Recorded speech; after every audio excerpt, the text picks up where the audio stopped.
अरे क्या हुआ? नीचे तक लाओ, नीचे तक हाथ। समझ में नहीं आ रहा है क्या? और आप थोड़ा जल्दी कीजिए, समझे?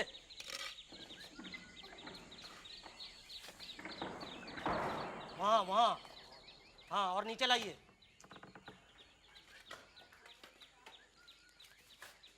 उठाइए। क्यों चिल्ला रहे हो? कुछ काम ही नहीं करते ये। करेंगे। अच्छा, हुआ? हाँ। वो पश्चिम दिशा की खुदाई शुरू करवा दूं क्या? पूर्व दिशा का काम खत्म हो चुका? वो तो बस एक आध घंटे में खत्म हो जाएगा। तो करवा दो, करवा दो। जी, मैं खबर भिजवाता हूँ। हाँ। भूतनाथ बाबू, आपको खुशबू बुला रहे हैं। घोष बाबू आ गए? जी हाँ, अभी बुला रहे हैं। अच्छा, हाँ तो मैं जाता हूँ उन्हें मिलने। बाद में। नमस्ते घोष बाबू, आपने मुझे बुलाया? हाँ बैठो। भूतनाथ, मैं तुम्हें एक उपहार देना चाहता हूँ। उपहार? मैं समझा नहीं। देखो, तुम्हें तो बहुत दूर से आना पड़ता है, इसीलिए हम अपनी कंपनी की तरफ से तुम्हें एक साइकिल दे रहे हैं। साइकिल? मेरे लिए?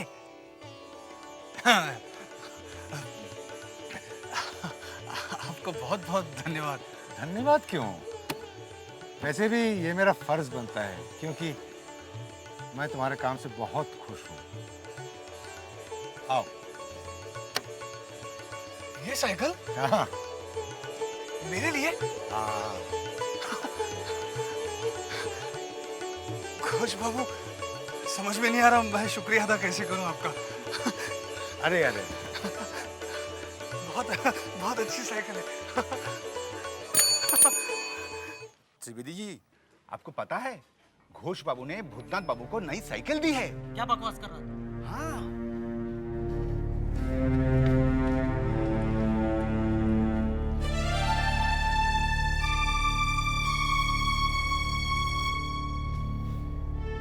मैं यहाँ 2 साल से काम कर रहा हूँ। घोष बाबू ने आज तक मुझे कुछ नहीं दिया, और उधर भूतनाथ बाबू को नई साइकिल, तनख्वाह 12 रुपये, ओवरसियर बना दिया। और मैं आज तक 7 रुपये में अटका हुआ। हो सकता है कि वो आपसे ज्यादा समझदार हो। चुप कर। मुझे तो कुछ शक लग रहा है। क्या? कहीं उसकी कोई लड़की उड़की तो नहीं? नहीं नहीं, उनका एक लड़का है।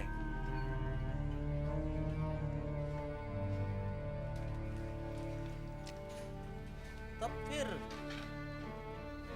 उस पर इतनी मेहरबानी क्यों?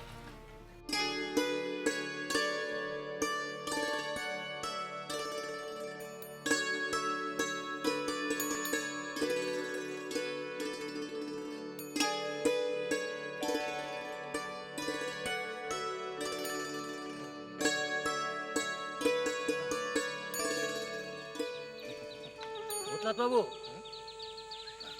अरे किस ख्याल में डूबे हैं? सब चले गए? हाँ, चले गए ना? हाँ हाँ बस। आइए, हाँ। चलते हैं। चलिए। माँ, माँ, अरे चारू बेटी तू सब ठीक तो है बेटी? ठीक हूँ माँ। ये कैसे अचानक आ गई? माँ, पिताजी कहाँ हैं? चारू बेटा आया है क्या? हाँ आया, आइए। अरे मेरा चारू बेटा आया है। हाँ? कैसा है तू? ठीक हूँ। पिताजी, मुझे आपसे कुछ जरूरी बात करनी है, इसीलिए मुझे अचानक आना पड़ा। हाँ बोल ना बेटा, क्या बात है बोल। हाँ बोल बेटी बोल। वैसे तू तो बहुत खुश होगी, दामाद जी विदेश जा रहे हैं। पिताजी, ये मेरे लिए खुशी की बात नहीं, दुख की बात है। ये तू क्या कह रही है बेटी? हाँ, कैसी बात कर रही है तू? मैं जो कुछ भी कर रहा हूँ तुम दोनों के भले के लिए कर रहा हूँ। लेकिन कुछ लोगों का बुरा हो रहा है। पिताजी, मैं आपसे एक बात पूछती हूँ, अगर मुझे आपसे कोई दूर ले जाए तो आपके दिल पे क्या बीतेगी? ये तू क्या कह रही है?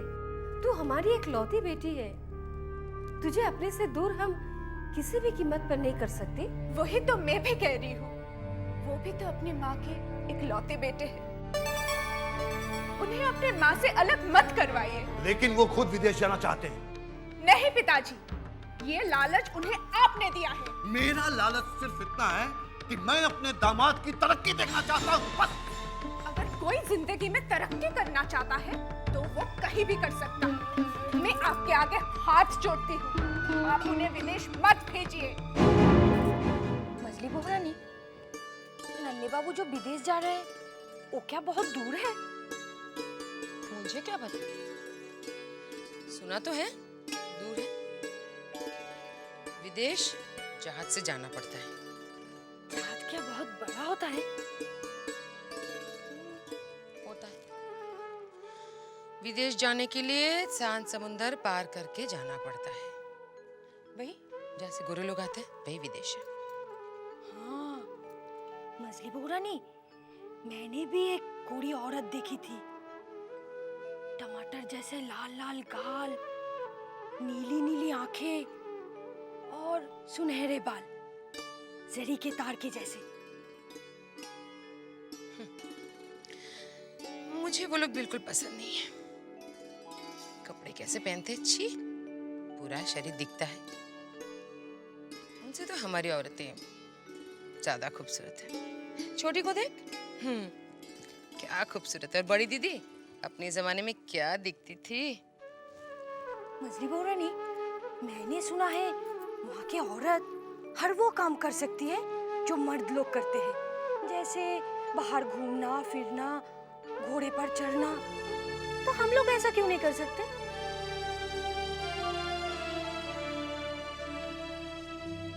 हम लोग वो सब नहीं कर सकते। हम जमींदार घर से ताल्लुक रखते हैं। हम इस हवेली से बाहर नहीं जा सकते। तेरे पिता तुझे अनाथ बना गए और मुझे विधवा।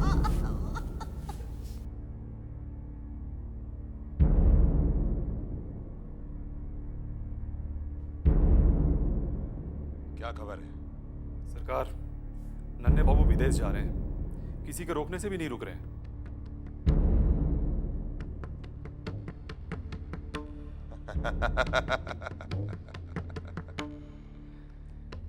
जानते हो,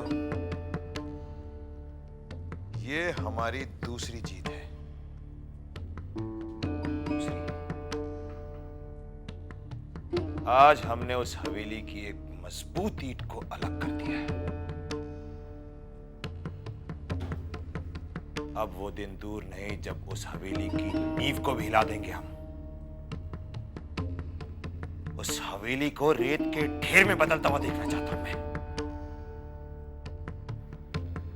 सरकार, खाना तैयार है, लोग भी आ चुके हैं, हम लोग खिला दें? नहीं, अपने पिताजी की आत्मा की शांति के लिए हम खुद भोजन कराएंगे।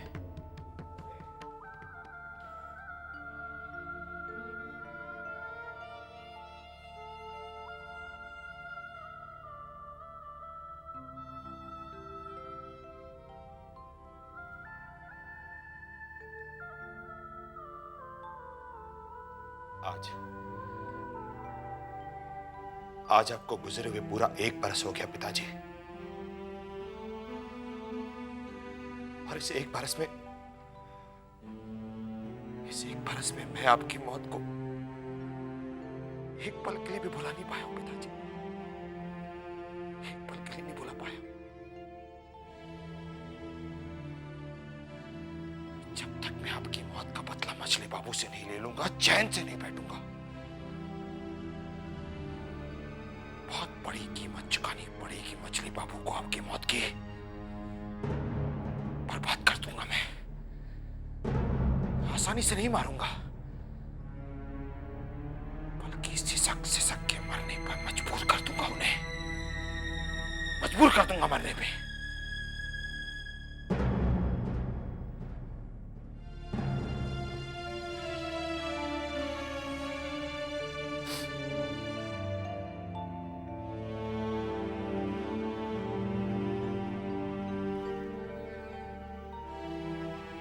मुझे आशीर्वाद दीजिए पिताजी।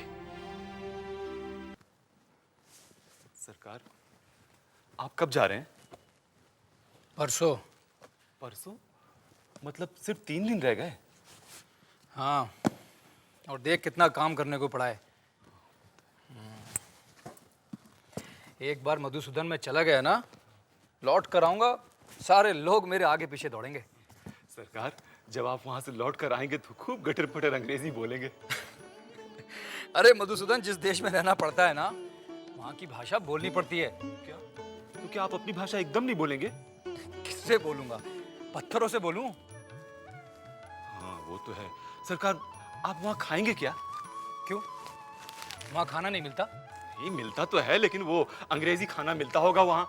यहाँ की तरह घर की तरह खाना तो नहीं मिलता होगा वहाँ। अरे अंग्रेजी खाना भी खाया जाता है। ये लीजिए। ये मत दे, वो पतलून दे मेरी। पतलून कहाँ है? पतलून यहीं पे है सरकार। ये लीजिए। तो क्या आप पतलून पहनेंगे अंग्रेजों की तरह? अब तू जा यहाँ से, वैसे इतना काम करने को पड़ा है, चल जा। अच्छा सरकार। अरे हाँ बोल्ला जी, सोचिए मत, जैसा हम कह रहे हैं वैसा कीजिए। देखिए, हम आपका भला सोचने वाले हैं, सही सलाह दे रहे हैं आपको। उस मजले बाबू ने आपको सबके सामने उसे नीचे दिखाने का इससे बढ़िया और कोई वक्त नहीं है। जैसा हम कह रहे हैं वैसा कीजिए। चल रहा है, आग लगी हुई है अंदर। मछले बाबू के उस थप्पड़ ने मेरी रात की नींद हराम कर दी है। होली के दिन वो थप्पड़ में, सबको पता है उस थप्पड़ के बारे में, सबके सामने। बहुत गलत किया उन्होंने, बहुत गलत किया उन्होंने। आप पासा पलट दो। आपकी नींद हराम हुई है ना, आप मंजले बाबू की नींद आप हराम कीजिए, ये कारनामा करके दिखाकर। या तो नींद या वो थप्पड़। अब कुछ न कुछ तो करना ही है मुझे, लेकिन आप लोग एक बात का ख्याल रखिएगा कि मेरे बेटी और दामाद का कुछ बुरा ना हो, क्योंकि मैं बुरा सिर्फ एक आदमी का चाहता हूं, वो है मछले बाबू। और उसके लिए आप जो भी मुझसे कहेंगे करने को, मैं करने के लिए तैयार हूं। यो ही ना बात। और आप अपनी बेटी और दामाद की तो चिंता छोड़ दीजिए। अब आप देखिए क्या होता है। बिल्कुल वैसा ही होगा जैसा आप सोच रहे हैं। जश्न मनाइए।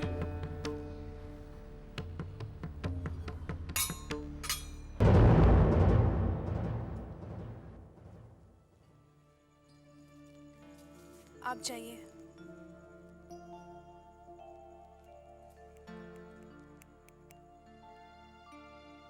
तुम बिना बताए कहाँ चली गई थी? मैं मायके गई थी। ओह, माता पिताजी की याद आ गई थी क्या?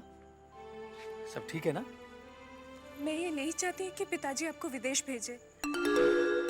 चारू, तुम्हारे पिताजी मेरा भला चाहते हैं। तो मेरी बात सुनो, क्या तुम नहीं चाहती कि तुम्हारा पति अपने पैरों पर खड़े होकर एक कामयाब इंसान बने? वो तो दुनिया की हर पत्नी ये चाहती है कि उनका पति अपने बलबूते पर कुछ बने, लेकिन इसका मतलब तो ये नहीं कि अब सब कुछ छोड़ छाड़ कर विदेश चले जाए। अरे मैं जिंदगी भर के लिए थोड़ी जा रहा हूँ, कुछ वक्त के लिए जा रहा हूँ, फिर लौट आऊंगा। आपको पता नहीं, मैं फिर से आपके बच्चे की माँ बनने वाली हूँ। क्या तुमने इतनी बड़ी खुशखबरी मुझसे छुपा के रखी? सही समय आने पर मैं बताने ही वाली थी, लेकिन आप मत जाइए। मत जाइए? अरे अब तो मैं जरूर जाऊंगा। चारू, अपने बच्चे की अच्छी परवरिश के लिए मैं विदेश जाऊंगा। मैं अपने बच्चे को कैम्ब्रिज में पढ़ाऊंगा। हमारे खानदान में जो आज तक कोई नहीं कर पाया, मैं वो करके दिखाऊंगा। मैं आपके आगे हाथ जोड़ती हूँ, आप मुझे अकेला मत छोड़ के जाइए। ये तुम्हें क्या हो गया है? क्या बेकार की जिद कर रही हो? क्या आपको इस बच्चे से कोई प्यार नहीं? चारू, ये भी कोई पूछने की बात है? अरे ये सब मैं किसके लिए कर रहा हूँ? अपने बच्चे के लिए तो कर रहा हूँ ना। तो आपको इस बच्चे की कसम अगर आप विदेश गए तो। चारू, ये क्या किया तुमने? अपने बच्चे की कसम दे दी। बच जाइए, आप बच जाइए।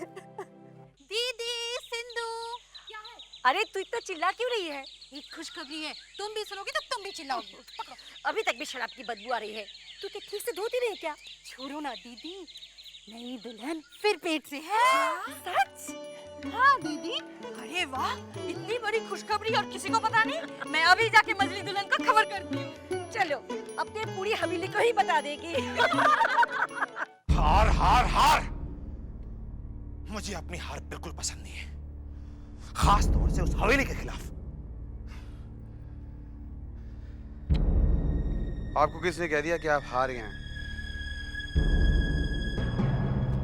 उस नन्हे का विदेश ना जाना मेरी हार ही है।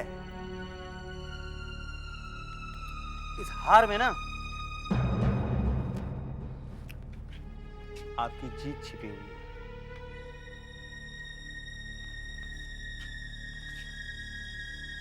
मेरी जीत छुपी हुई? कैसे? मैं समझाता हूं।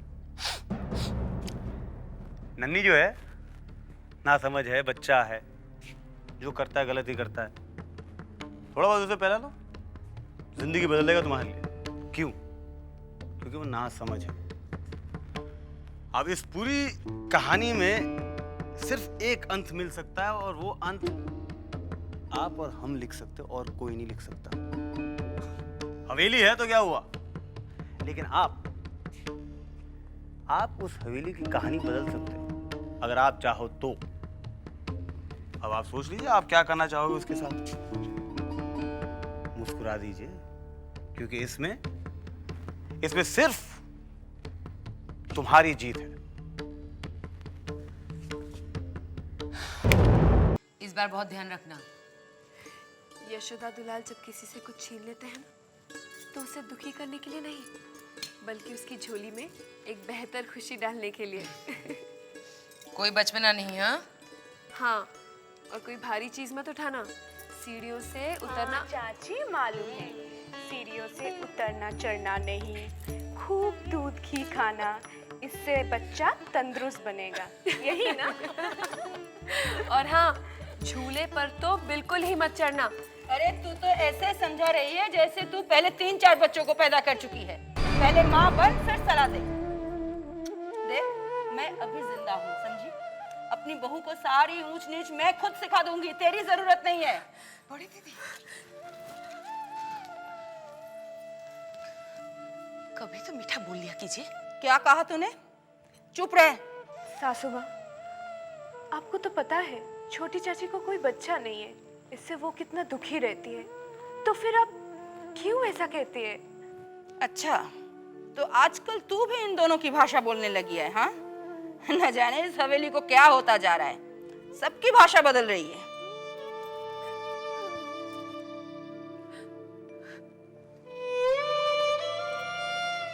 हे यशोदा दुलाल,